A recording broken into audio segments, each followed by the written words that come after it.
सगळीकडे आहे। लहान मुलांची फटाके उडवण्याची हौस अजूनही फिटलेली नाही। आज सुद्धा संध्याकाळी सगळेजण दिवाळी साजरी करतायत। दिवाळी विशेष करून लहान मुलं साजरी करतात, पण तरी सुद्धा आजी आजोबांचा उत्साह सुद्धा यामध्ये कमी नसतो। मुंबईमधल्या चुनाभट्टी परिसरामध्ये असेच काही आजी आजोबा दिवाळी साजरी करतायत। आपण ही दृश्य बघतोय। प्रेमाचे बंध जपत हे आजी आजोबा एकमेकांना दिवाळीच्या शुभेच्छा देतात।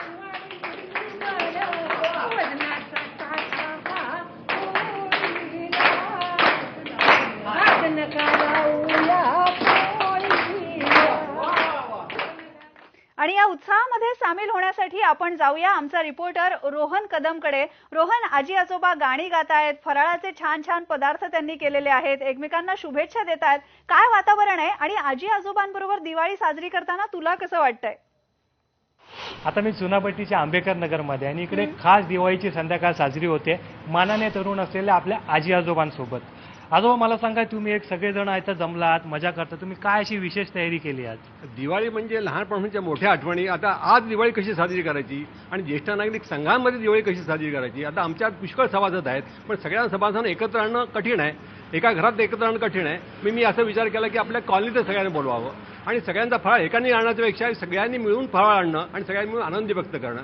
आज त्यासाठी आम्ही रांगोळी केलेली आहे। रांगोळी फार सुंदर काढलेली आहे। आमच्याच एका तरुण मैत्रिणीने रांगोळी काढलेली आहे आणि बाकीच्यांना आम्ही सगळे फराळ आणायला बोलवलं आहे। सगळ्यांना आम्ही इथे आम्ही गप्पा मारणार आहोत, विनोद करणार आहोत, चुटकुले सांगणार आहोत आणि आनंदात हसणार आहोत आणि वेगवेगळे पदार्थ हे करून मजा करणार आहोत। आपण बघितलं की किती चांगलं प्लॅनिंग केलंय, ते गाणी गाणार आहेत, फराळ एन्जॉय करणार आहेत, मजा करणार आहेत। माझ्यासोबत एक आजी आहेत। आजी, मला सांगा की तुमच्या लक्षात असलेला पहिला पाडवा त्या काळात कसा व्हायचा, त्याच्या आठवणी तुम्ही आम्हाला काय सांगाल?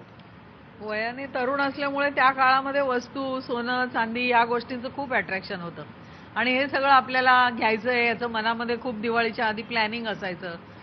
पण काळांतराने मला नाही वाटत की या सगळ्या गोष्टींमधला आनंद फार टिकून राहतो आणि मग मात्र आपण आपल्या नातवंडांची, मुलांची, सगळ्यांची वाट पाहतो। ते जेव्हा आपल्याकडे येतात, आपलं घर भरतं आनंदाने, ती खरी दिवाळी आहे। कारण माणसं असल्याशिवाय कोणताच आनंद आपल्याला सेलिब्रेट करता येत नाही। दिवाळीचा आनंद म्हणजे घरात माणसं भरपूर असणं, असं मला वाटतं।